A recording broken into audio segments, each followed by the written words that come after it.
everybody, and welcome once again to the Open Mic. I am your host, Rich Ehisen. As you know, the subtitle for this podcast is Writers in Their Own Words.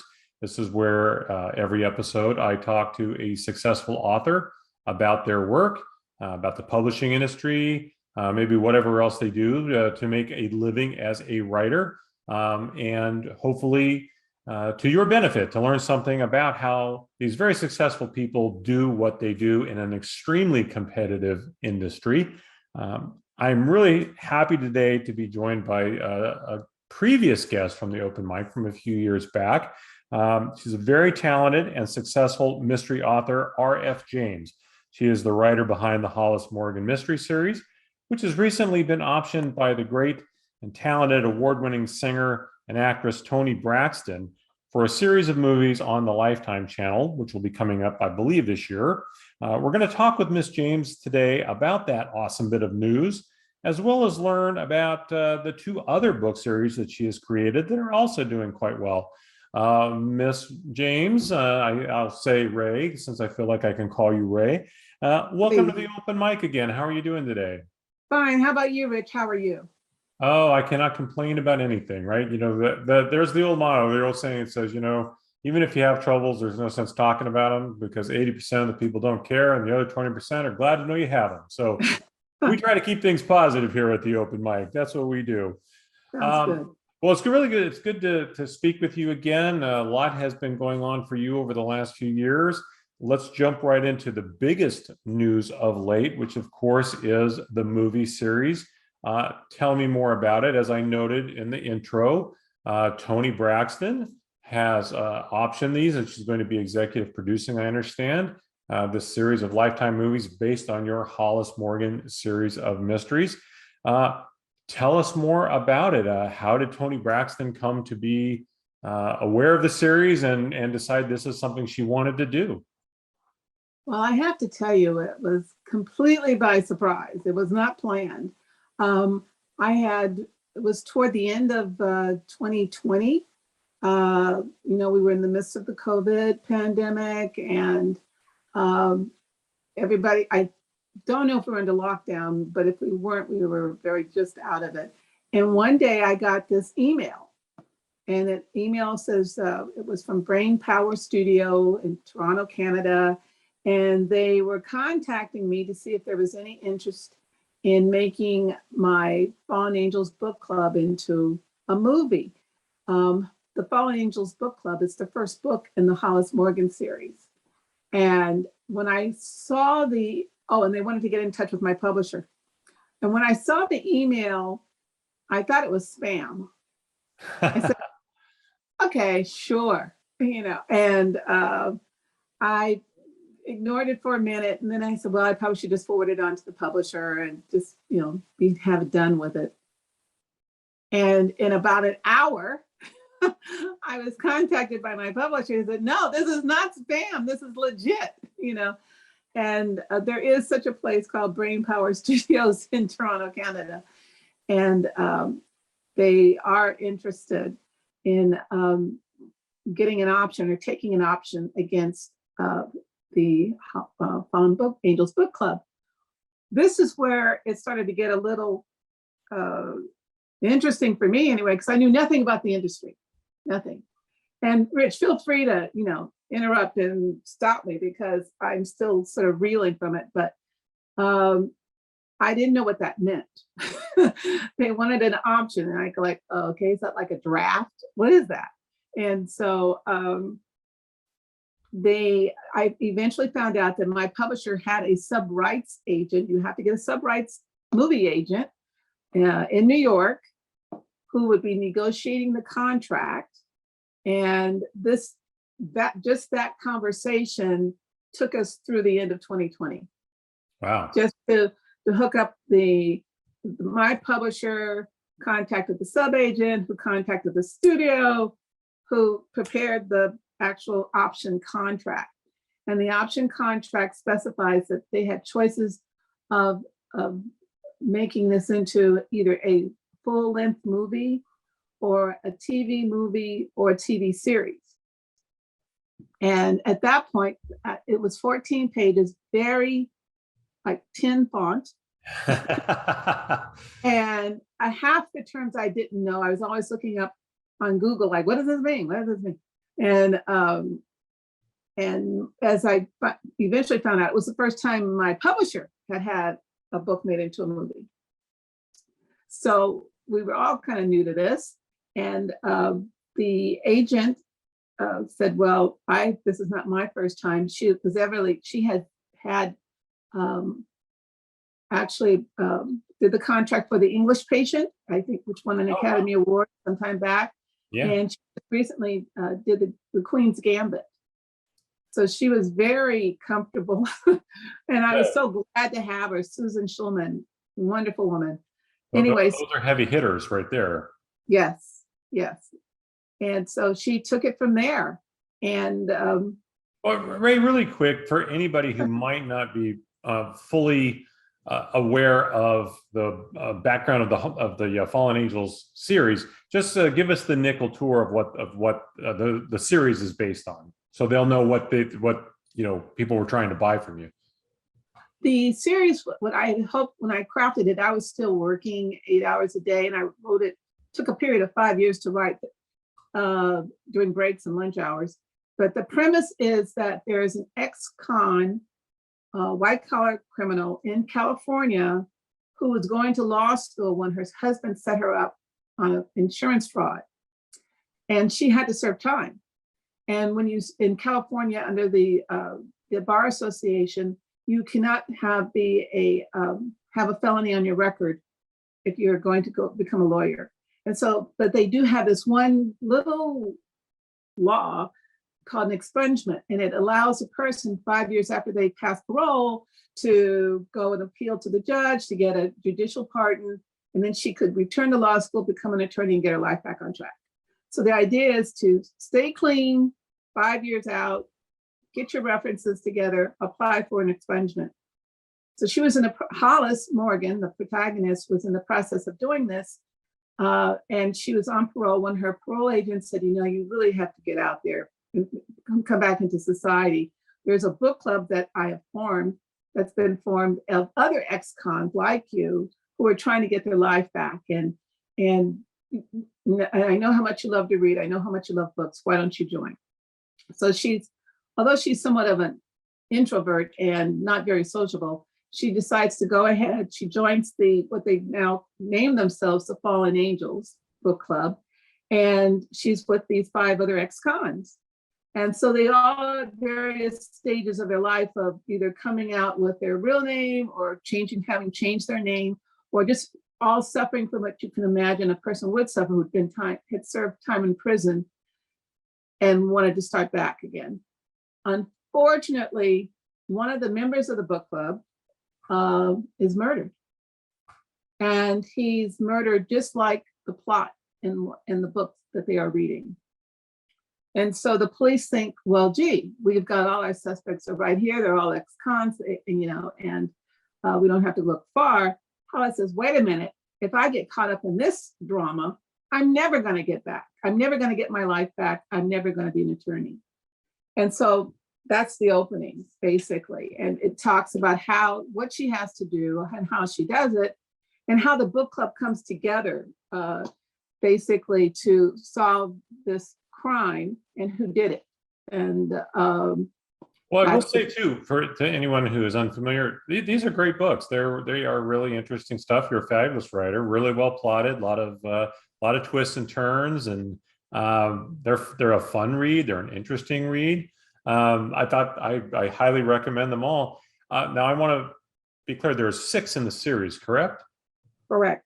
Okay. And what we call you've heard this, Rich, the arc. What you do, we have it's the arc of the story, which takes 6 books to talk through Hollis's evolution as a character. And also, but each book is almost a standalone. It's like, it has a slice in time for the book club and whatever they're all dealing with.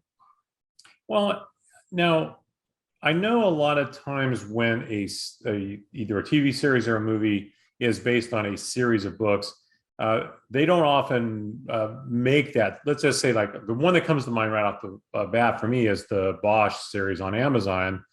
They're pulling plot lines out of all different books from that series and crafting them into an entirely different series of a season of a show. How is that going to work for you? Do you have an idea yet? How are they going to do, like, 6 movies on all 6 books, or is it going to be them pulling something from book 4 and marrying it to something that happened in book 2? Do you have an idea how that's going to go for you yet? Yes, I do. I had fast forward here. The option turned into the movie deal. The option only says, hey, we want time to go find a producer and cast it. And then, we'll actually see if this turns into a movie, which is another, it's like getting an agent and then getting your publisher. But anyway, so at that, they said, we've got the cast together. That's when I first found out that Toni Braxton had agreed to be the lead and the executive producer. And they said, we hope to have it released in April of 2022. And they showed me, the large majority of the cast is Canadian, but they introduced me to the cast, and they said, oh no, would you like to come to Toronto? And, oh, by the way, could you look at the script?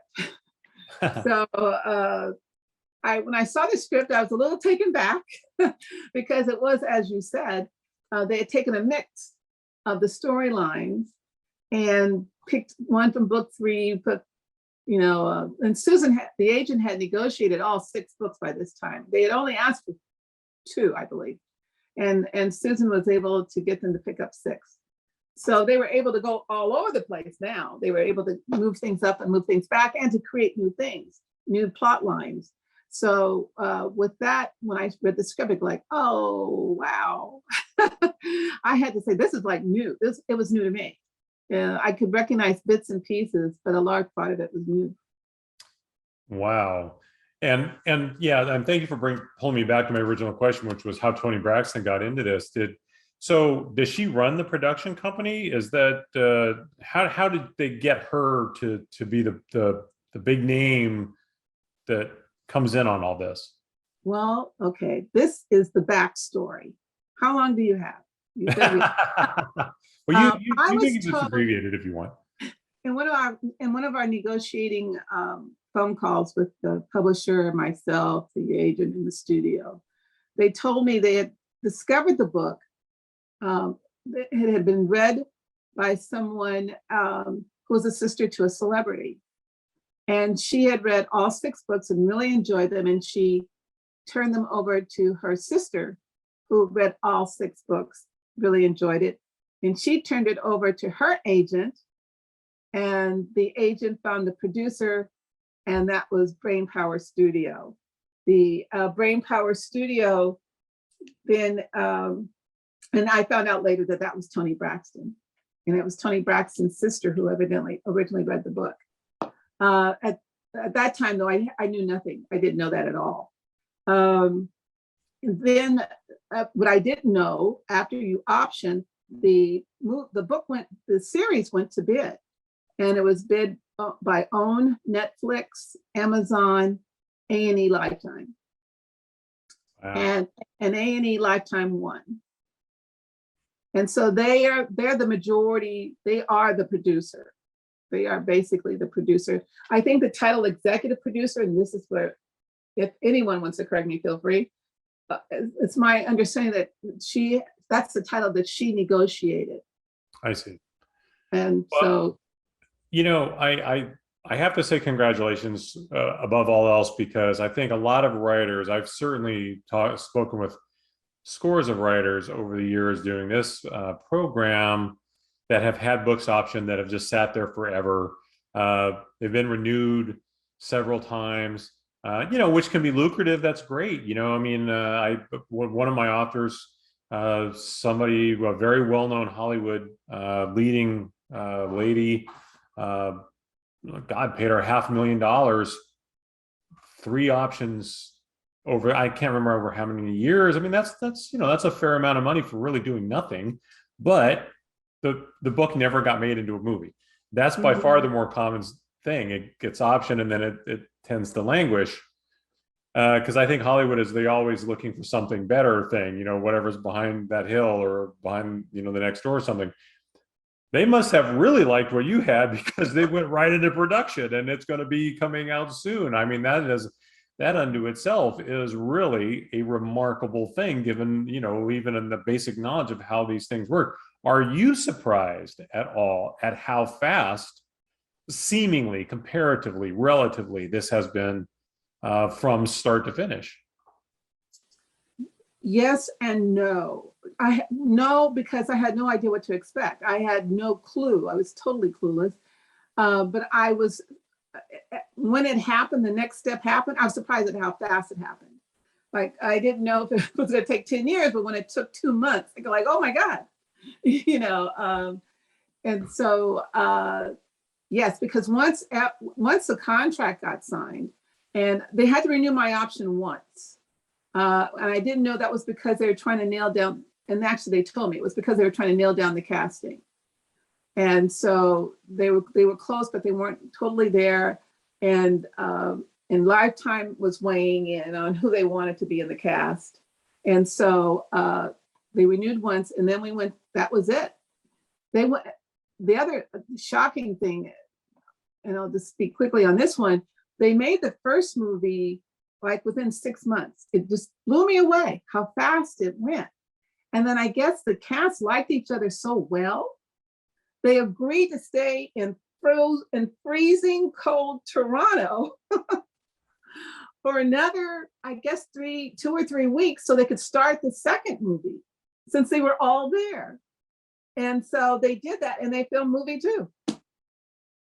Well, now, correct me if I'm wrong, the Hollis Morgan series is based in the Bay Area. So how are they, is Toronto the fill-in for San Francisco? Yeah, no. It actually, I believe the book is set in Philadelphia. The film, I mean, the book is set in California, you're correct, but the film is set in Philadelphia.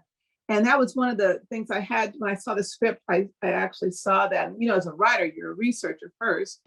And I said, well, I don't know how to tell you this, but the state of Pennsylvania doesn't have an expungement law. So I don't know how that's going to work with this plot, Right. It's kind of a key point here. And so they made some changes to it. And so, but that was where I had to weigh in and say, just saying that this has got to work this way. But that's how it went. And they were very, very accommodating. I don't have script approval or anything. Right. But they took my comments, and I eventually met the director and the screenwriter. So that made me feel, wanted.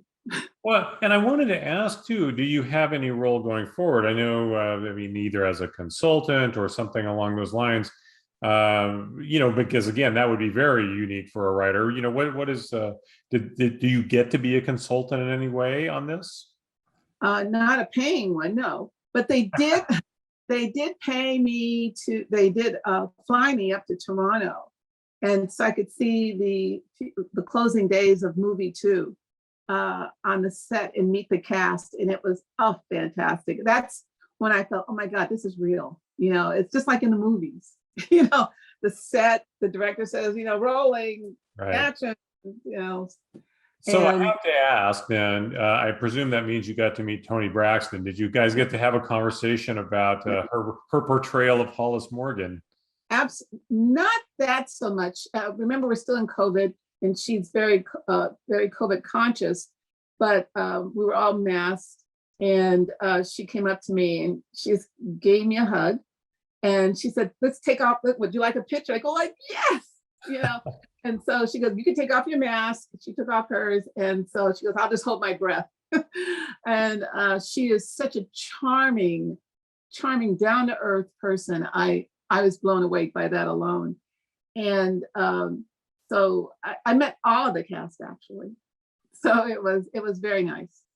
Well, that's great. I mean, it sounds like such a great experience. And again, I've spoken with so many writers who've had anywhere from neutral to, fairly negative experiences with their, and others who've had good experiences, but the good experiences seem to be a little more rare than the somewhat negative experiences. So I'm very happy for you, because that sounds like it's been a very positive experience. I guess the last question on that line is the Hollis Morgan series. I believe you haven't written one in a few years now, because the other two series that you're writing, which we're going to talk about here in just a moment, has this sparked any plans to write any more in the Hollis Morgan series, or is that arc finished? Well, it was finished when I did it finished it 3 years ago. My publisher would like me to, I can tell you. And I'm thinking I was sort of like Anne Cleves did with Vera. You write your character, and then the movies are now based on the characters written by, and I'm thinking it'll probably go in that direction. There were characters in the second movie that I didn't write, and so I have a feeling that they like the storyline, but they may have their own characters and their own spin-offs. I'm not sure if they'll need me. They did ask if I was writing another series, and they were interested in seeing that series.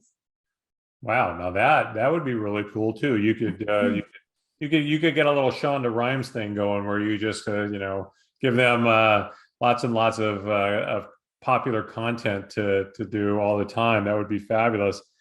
Well, I mentioned that there are two other series that you're writing. Let's talk about those a little bit. That's of course the Remy Lowe Bishop series, and then Joanna Hudson. I hope I pronounced that correctly. Let me ask you about those two series. Give me a little bit about those two. I believe now, do you have two books in the Remy Lowe series, or is it three? Oh, actually, there's only one. Oh, okay. And I've written, I'm on book 3 in the Joanna Hudson. Oh, okay. I had them backwards. Sorry.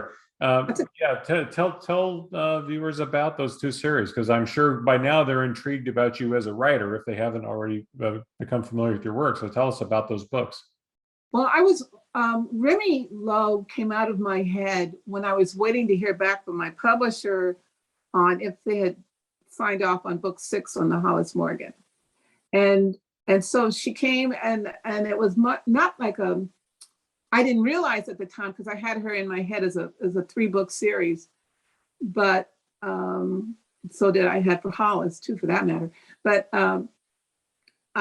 she was writing, and I was writing her, and had just about finished the final draft.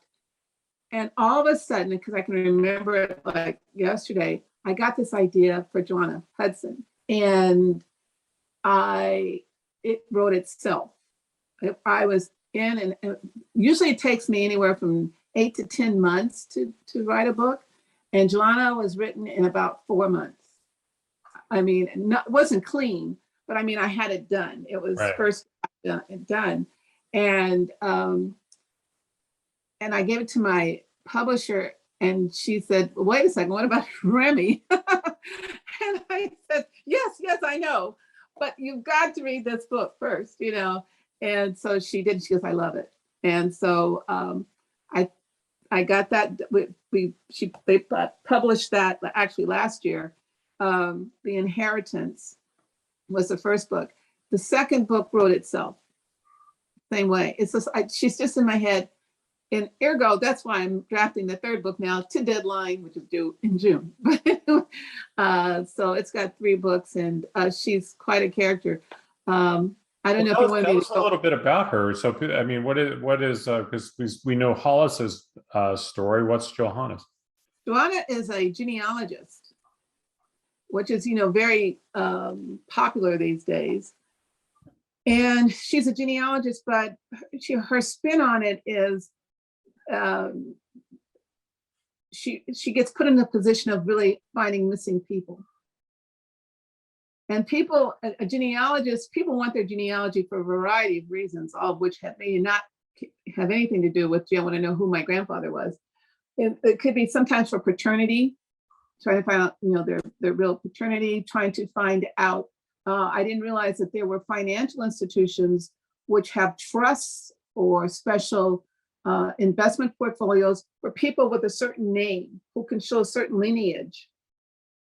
And so that too is another reason. So she sort of works on the uncommon reasons people want their genealogy known.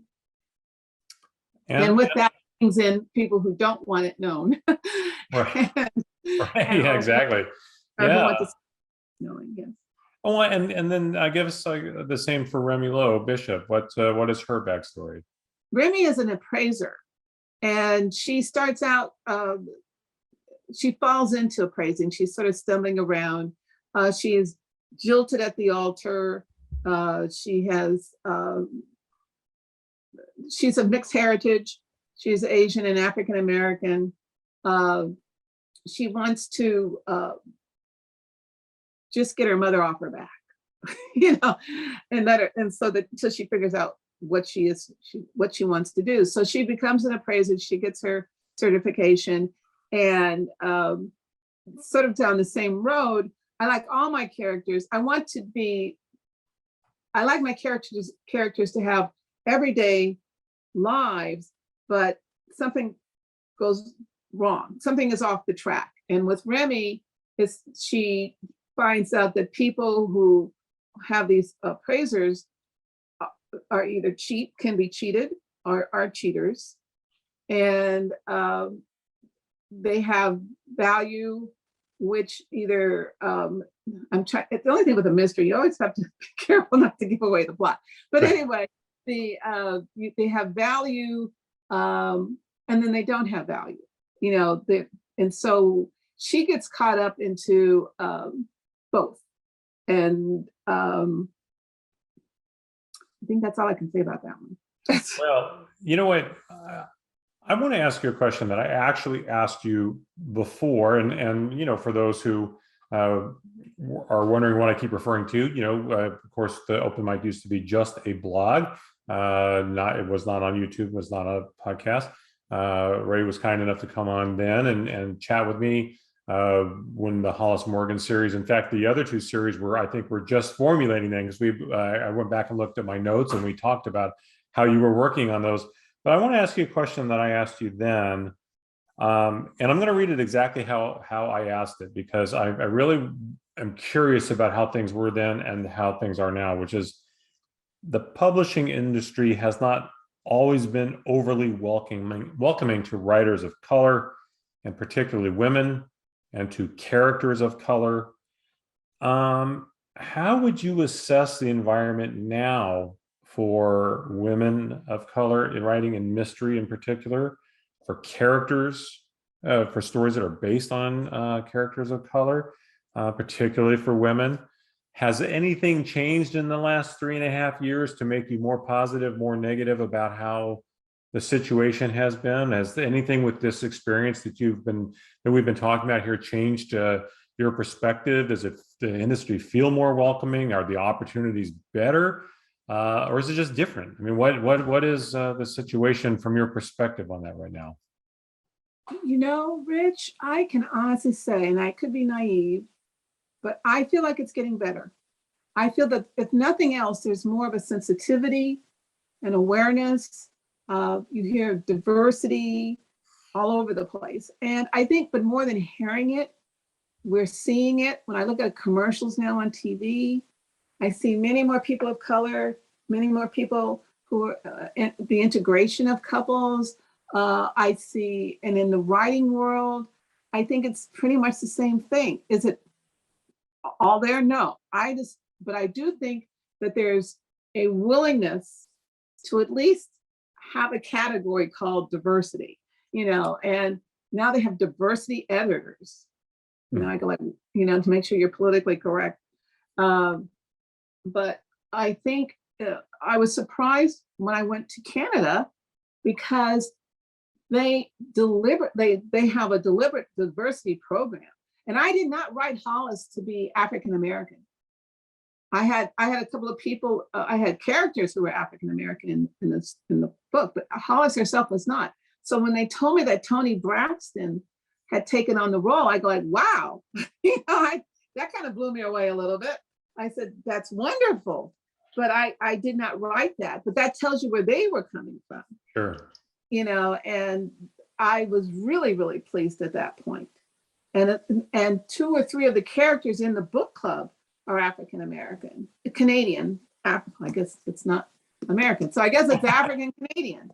They don't call themselves that, only we do. But anyway, it was very, I don't want to say heartwarming, but it felt good. It felt like, okay, not that people are colorblind, because I don't want them to be, but it's more like the acceptance. It's not. It's part of the fabric of who we are. Yeah, I love that expression. When people say, "Oh, I'm colorblind," and I always say, "Oh, so you have problems with your retinas?" Of course, we see it. That's the point. Is not that to have that be the only thing you see, right? Exactly. Good Lord, people.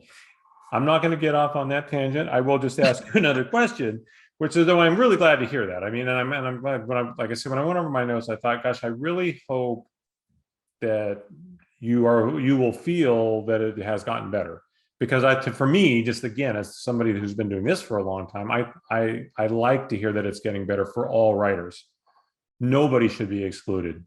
Nobody should have the struggles that a lot of communities have. This is a hard enough business. It shouldn't, I think I told you at the time, I had spoken at length with J.A. Jance, who goes by Judy, but that's her name, but she goes by J.A. writing because her agent said men will not buy mysteries written by a woman.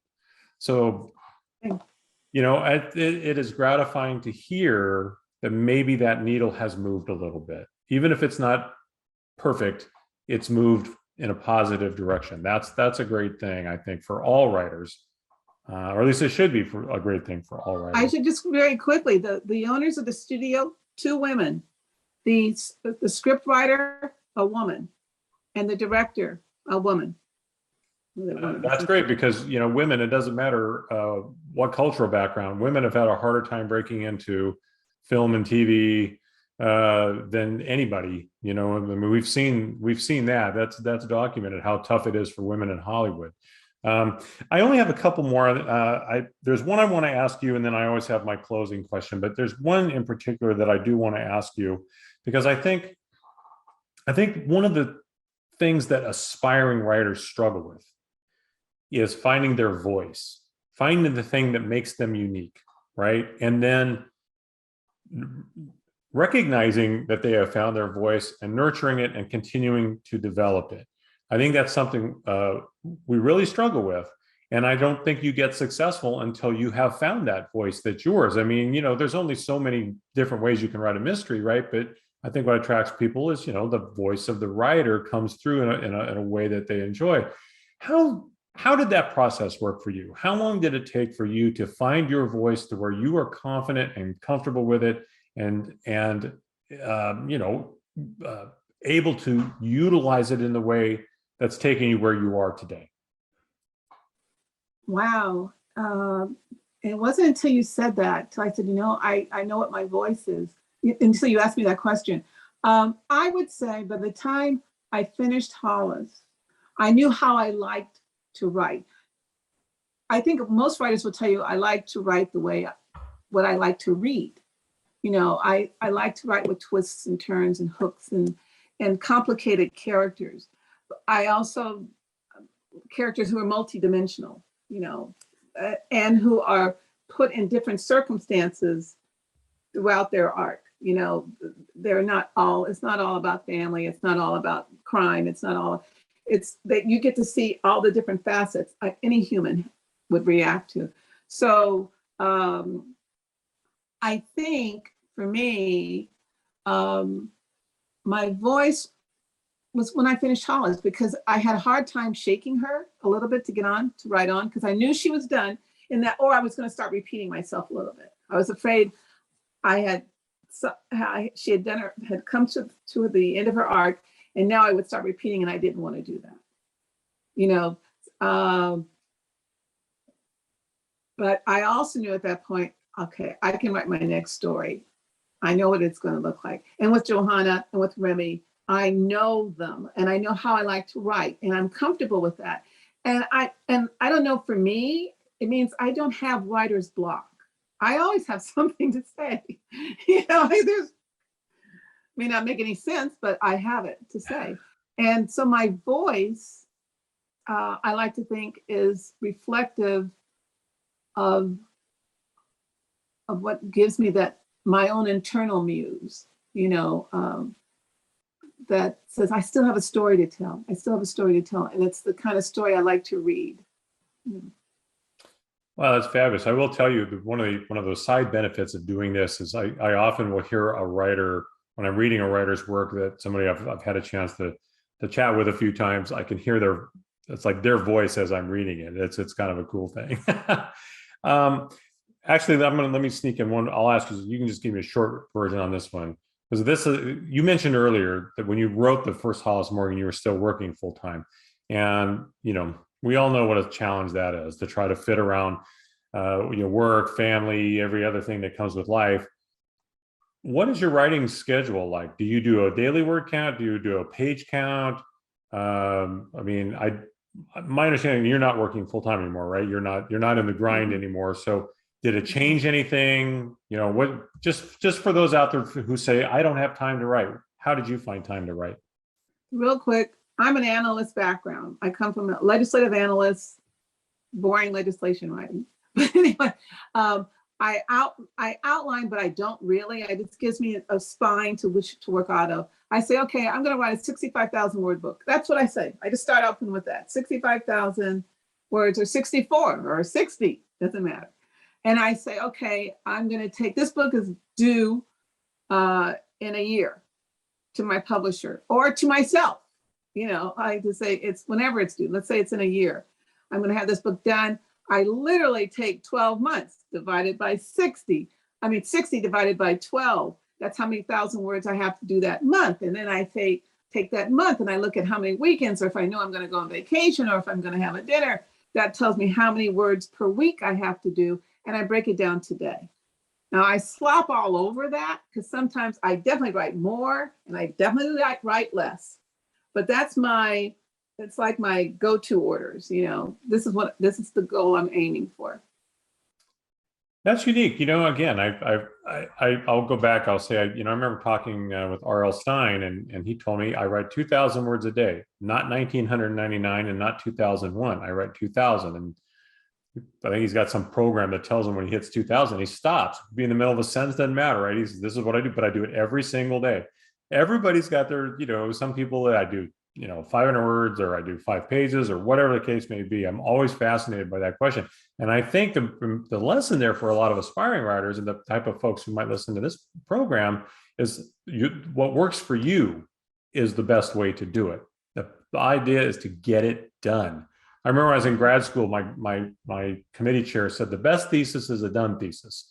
So pick one and do it, right? So, absolutely. Right. Absolutely. I'll end this with what I always like to end with is hopefully a fun question. As I always say, I mean for it to be a fun question. So let's hopefully it is. I like to give folks an option. Let's just say I'm the magic man who can put you together in a room with any one of the following 3 people for a great dinner or a conversation, whatever you want to have this person. And I'll give you 3 options here. You tell me which of these 3 would you choose. And since you write very strong, competent female characters, I'm going to give you 3 strong, competent women to choose from. Your options are Jane Fonda, Nichelle Nichols, who, if you don't know, that was Uhura on Star Trek, and the late great Aretha Franklin. Any one of those 3, I could put you in the room for a nice long conversation. Who would you choose and why? I think Nichols. Because she had to break so much ground. She had to sort of like really believe in herself and in her character. And I would just want to talk about that. I would just want to say I don't know other than Star Trek. I don't know what her background was before then. Was it always acting or anything? But just that character alone, and she was in it for such a long time. I mean, I don't know how many years, but it was so memorable. I think just like you said, I knew who she was immediately when you said her name, and she was in that kind of a character, and she built that kind of character. And I would just like to know more about that. I would like to know what was it, what struck her chord when she had that role. Yeah, I find her fascinating too. She had a small role in Deadpool, and I recognized her right away too. I mean, I grew up with Star Trek, right? So yeah, she's a really appealing character on so many levels. But seeing her in Deadpool, I said, "Oh, that was so great." I didn't see that. Oh yeah, well, of course, she's older. This is before she passed. She's older, but and she's just this very strong, smart ass. Dueling verbally back and forth with Deadpool and that kind of thing. It's very funny, and she's just fabulous, right? She's one of those people. I swear, I think she was great in anything she did. She just had that presence, right? That we all wish we had when we walked into a room, right? She had it. Absolutely. Well, Ray, thank you again. I greatly appreciate it. I will say, if you're watching this, listening to this, and you got something out of it, hit the subscribe button. I do this on a regular basis where you don't go buy any more craft books. You're getting to talk to the real experts right here, hearing right in their own words how it is they do what they do. Ray, you're so generous with your time. I greatly appreciate it. I'm really thrilled to hear you're having this kind of success too. I think you've earned it, and I'm really happy for you. So best of luck with the other 2 series. Thank you. If Lifetime has any brains, they're gonna start really looking at those closely too. I'll be anxious to see what appears on the small screen here sometime soon. In the meantime, hey, have a great rest of the week. And for everybody out there, like I say, if you haven't done so already, hit the subscribe button, and we'll see you next time on the Open Mic, Writers in Their Own Words.